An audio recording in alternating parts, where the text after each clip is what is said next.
Hi there, Pisces. Welcome to your September 2018 love reading. It's Raina here.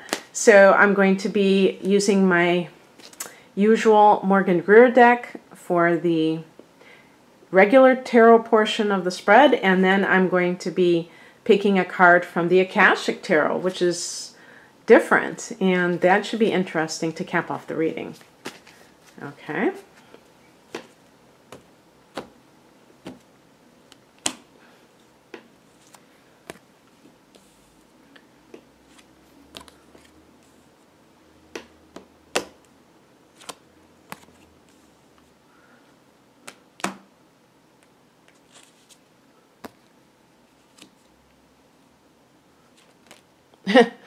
Two cards flipped out when I did that, so I'm going to put them both for that position. Whoa, a lot of fire. A lot of fiery energy here. Okay, I'm going to pick an additional card just because of the nature of the Knight of Swords. Oh, no, I didn't have to. I didn't have to actually. I was thinking it was the Five of Swords, but, you know, there are no accidents in life, are there? So maybe I was supposed to pick an additional card. I thought it was the Five of Swords, but I have the Five of Swords up there anyway. Okay, we're going to pick that, and I'll pick the other tarot card after I've done this part of the reading. Okay, so I'm wondering if there's a Sagittarian in some of your lives. Some of your lives. By the way, a lot of people have well, I don't know. I'm exaggerating, but some people will say, oh, but I'm single and you're always reading, you know, these kinds of readings, love readings for people who are in relationships.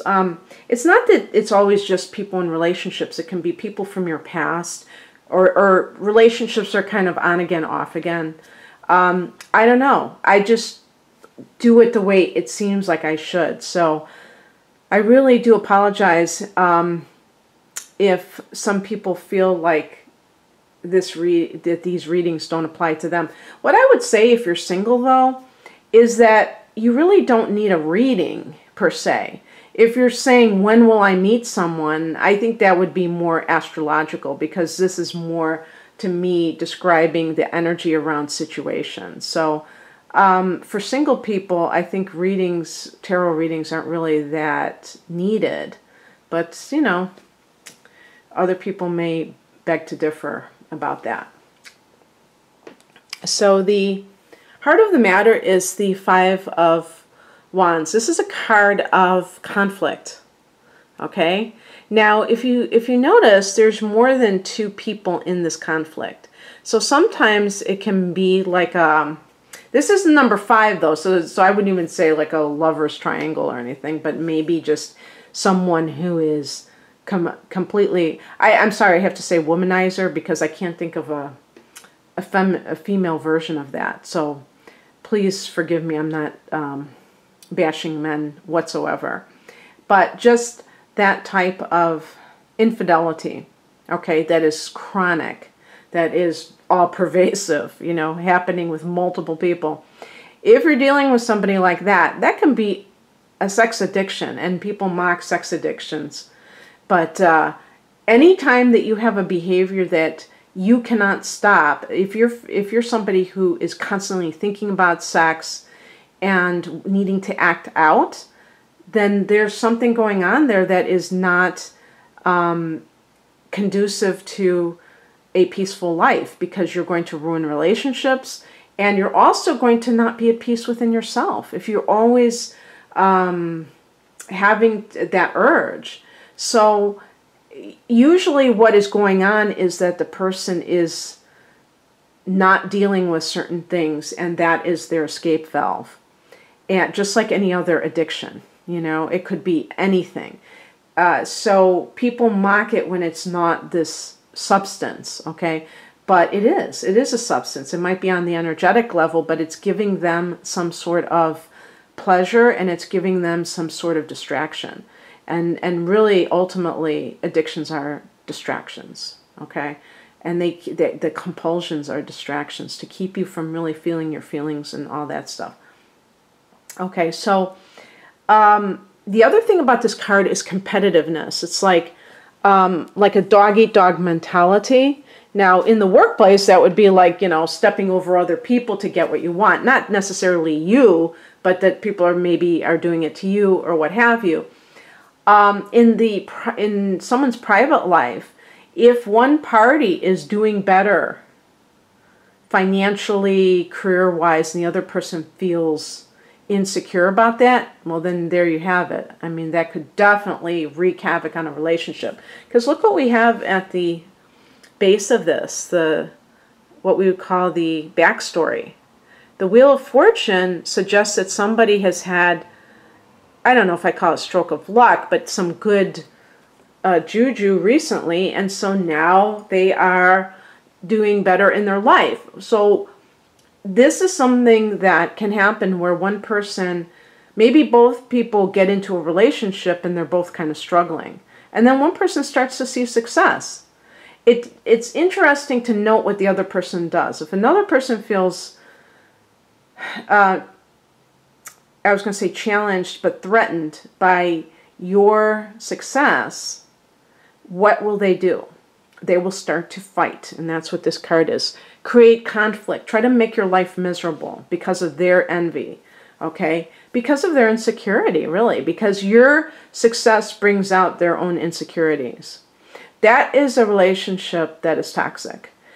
It is, I think it's human nature to feel a little bit insecure if your partner has a success and you don't feel good about yourself. But then to be destructive about it, no. There's a big difference. You can say to your partner, gosh, you know, I want to be happy for you, but I feel so threatened. It makes me feel like I'm no good. And, you know, this can happen with friendships where one person really starts to do well and the other person or people start to feel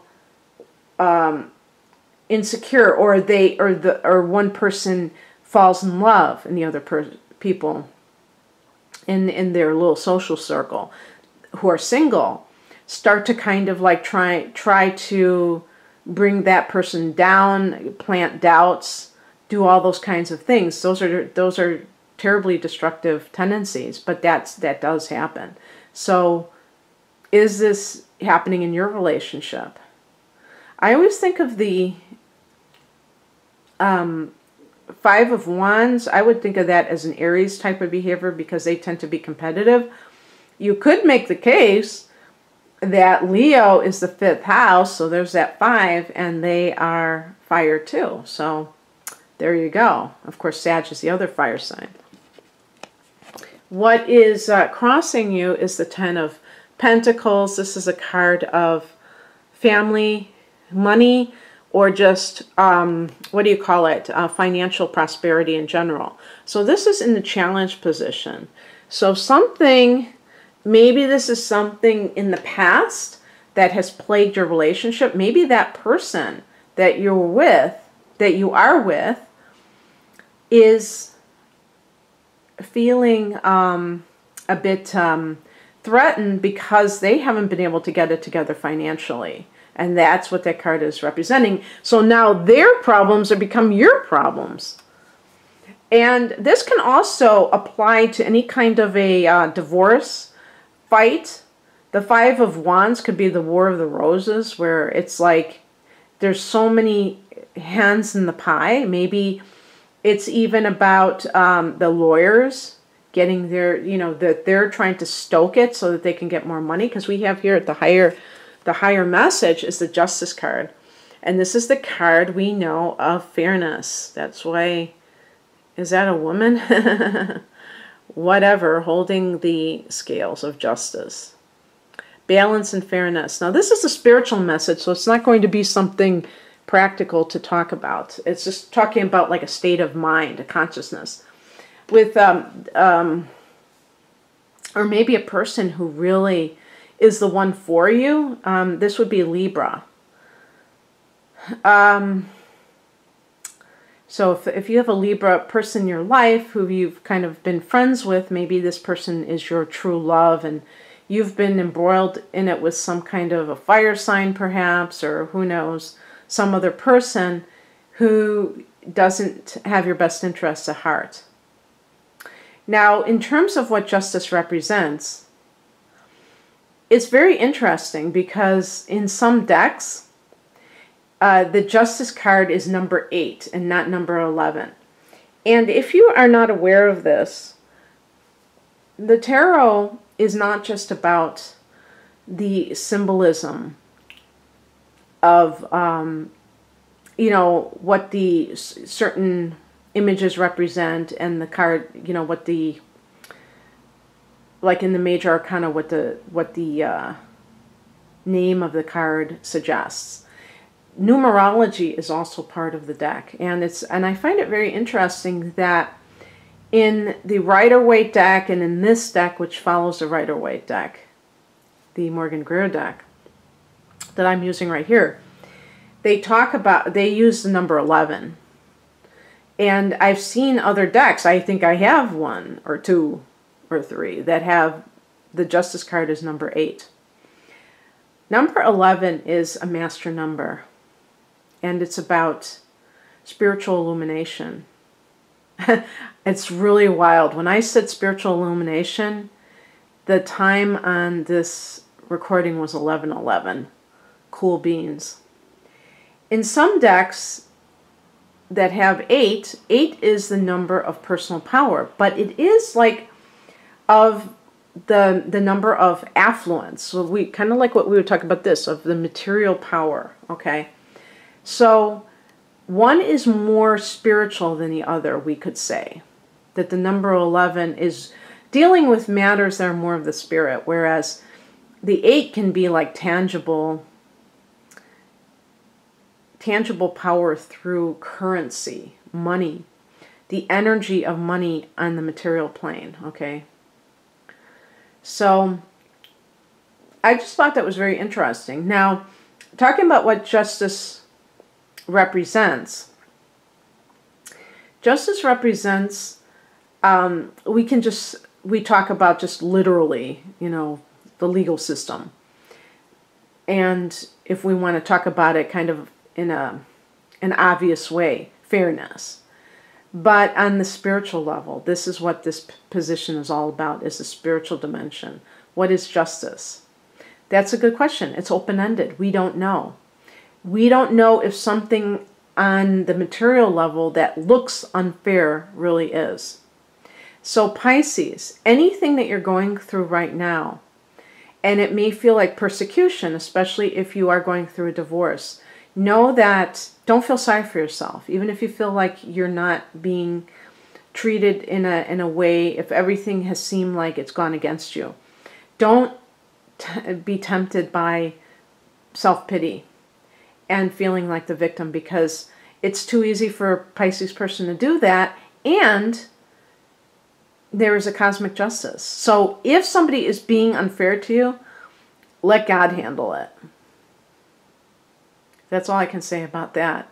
And in terms of, if you are in a relationship with somebody right now and you think it's unfair the way they're treating you, what I would say is, what do you deserve? Do you deserve this treatment? Is it fair how this person is acting?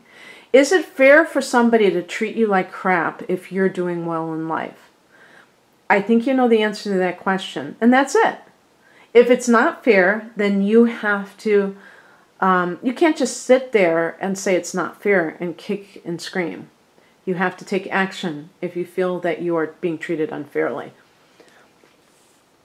On the practical level, we have 2 cards that came up.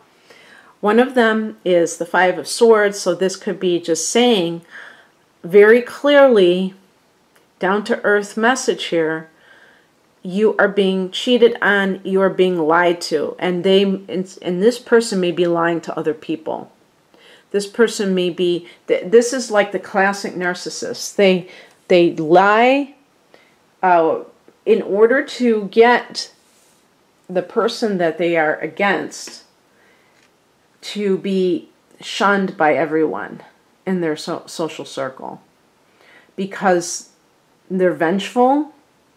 They take no prisoners. They'll do whatever it takes to get power. And when they're done with you, or when you find them out, then they get even more. They're like a trapped animal, and this is how they act. Now, you may not really. You know what might be happening too is that they could be cheating on you because they feel like you're successful, and this is their only weapon, is to make you feel like you're undesirable by cheating on you. And here's the other card that I got, the Page of Wands. So this can be good news coming your way. I would say too that because it's more of a advice to speak with words that are positive. Okay, with fire, we're talking about positive behaviors. Don't succumb to the temptation to not only feel sorry for yourself about whatever's going on, but also to kind of complain to others about it so that you can garner their sympathy. While it may feel healing and good on the surface, it really isn't, because it's not solving the problem. You may need to take action, and you would rather complain than to take action. Complaining gives the illusion of taking action, but it's not taking action. You're still in the same mess that you're in if you do that. The Page of Wands may be that something good is coming your way. So have no fear. Don't feel a sense of dejection. Now, by the way, I think that Ten of Pentacles in the Challenge position, that could be the person. It could be like a Capricorn. That is, and maybe the Page of Wands is a new person coming into your life who, is a fire sign. So maybe a Sag, because this is Jupiter, but, even if it is an Aries, and a new relationship is on the horizon with this person. And again, coming in, this is in the near future, we have the Nine of Wands, the 9th house, Sagittarius. So, for what that's worth. I think you might know this person, though. Or you at least will know them if you're watching in August, you will know them by September. The Nine of Wands is a card of having boundaries, okay? Which your ruler, Neptune, does not have. And Neptune is about dissolving boundaries. And this is about having boundaries. The reason you have boundaries is not having too high of a wall so that nobody can get in. It's about having the ability to protect yourself from people who want to kind of invade your space. And that can include people who overstep their boundary. And they go over what they should, and they try to... this is kind of what narcissists do. They don't recognize boundaries. They feel entitled to do whatever, and so they do whatever it takes. That's what they do. And it's really about being vigilant. I feel that that if there's a person, and maybe you have broken up with this person that I'm talking about, or you plan to break up, don't weaken yourself. This is like a warrior at the gate. And that warrior is preventing anyone from getting inside. It could be somebody who's tried to get in before. And it's important because when people are too lax with boundaries, they tend to allow people to do whatever, and they don't put their foot down. And that can create many problems. And it's really their fault because they didn't assert themselves. People will only do what you let them do. The outcome is the Knight of Swords. This can be a card of lawyer. So again, with the Justice card, if you've been thinking about if this is a marriage, you might just say, I've had it, and you finally go for it. The Knight of Swords is also somebody with air and fire in their chart. So again, this could be talking about some kind of like a Sagittarius, maybe a moon in Libra or something like that, or sun in Libra. I was even thinking, like I said, with a Libra, with the Justice card. But the point is that this person is very straightforward. They're not playing games. They're not, I don't think they would be like that Five of Swords person. They're not going to lie in order to get what they want. So this might be that Page of Wands situation, a new relationship on the horizon.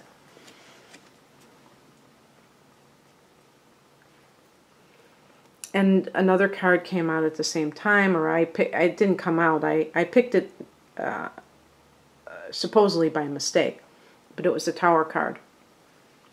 I think what this means is that if you do not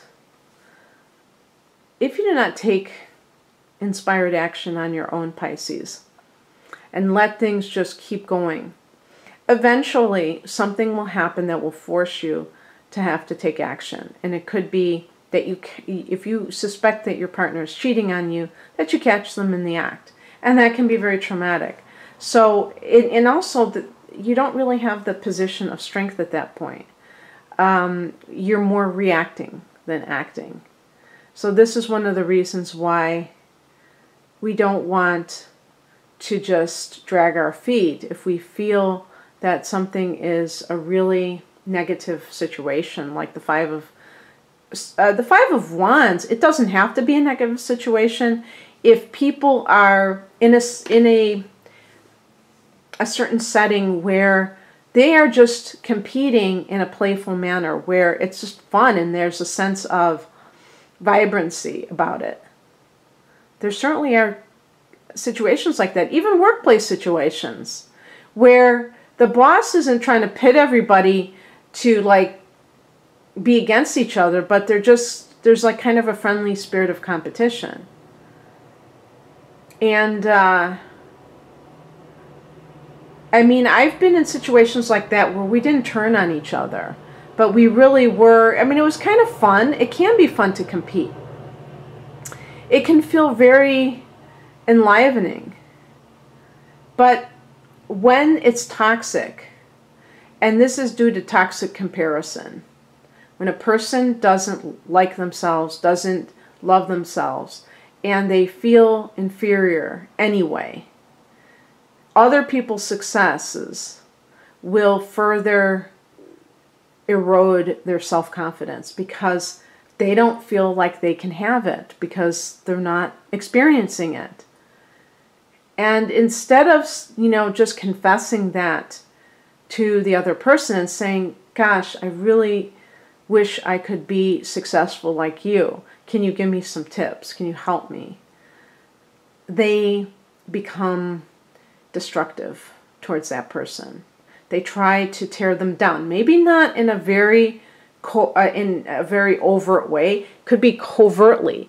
I'm going to cheat on this person, and they might not even hide it because they want the person to feel jealous and insecure and like they're not good enough to keep them as a sexual partner. They may say little comments that are designed to make the other person question themselves. And it's all done by design. It's not positive. So anyway, that is what I have for you. And I'm going to pick that card that I talked about from the Akashic Tarot. And hopefully it will, be very good at going along with what we're talking about. This card is Commitment. And I will read from the booklet to explain it in depth. It's the First of Roses. They have different suits like roses. They even have in this booklet a a spread that you can do. So maybe sometime I'll do special readings with that spread. That might be kind of fun. The only thing I don't like is I don't like reading from the booklet all the time. But, you know, it's not too bad, I guess. It's just that I would rather interpret it myself. Maybe if you work with these cards long enough, you really get what they mean, and therefore you can just talk about them without reading from a booklet. Roses are scattered around a contract on a brightly lit desk. When this card appears upright, it means that a valuable union is at hand. A romantic commitment may be coming your way, or perhaps a love from your past lives is returning to you. Again, what I was talking about with the Page of Wands. Now, as I record this, we have 2 retrogrades with personal planets, among other things. I'm just speaking about the personal planets. Although, we have a Saturn retrograde, and that can be a karmic planet, so who knows, yeah. Maybe even the Saturn retrograde is influencing things. And Saturn goes direct, I believe, on September 6th. So then it will be direct as well as Mercury and Venus. I mean, Mercury and Mars. Venus is going retrograde too in October, but we're jumping ahead of ourselves. But in terms of when you may be watching this, you may get somebody coming back from your past in August, or even before then, in July. A business commitment may be forthcoming, such as the offer of a promotion or a new job, or the opportunity to form a partnership or create a new business venture. This card could also indicate the signing of other types of papers, including the sale or purchase of a house or the beginning of a new investment. Either way, this card is filled with light, and it indicates that good results are in the offing. As with many cards, part of the meaning refers to you. It is a reminder to be conscious of your commitment to yourself. If you want others to put you first or to help bring happiness to your life, then you must commit to do the same. Your self-honoring choices will set the groundwork for all your partnerships to thrive. So definitely a card of partnerships. And given what, and maybe the signing of the documents has something to do with a divorce proceeding that is occurring for you, I don't know. But you do have the Wheel of Fortune. So you are aligning with your life, Pisces. And I'm very glad for you about that. Okay, well, that's what I have for you. If you'd like a private love reading or any other type of reading, please follow the link below this video. I wish you a wonderful September. Bye.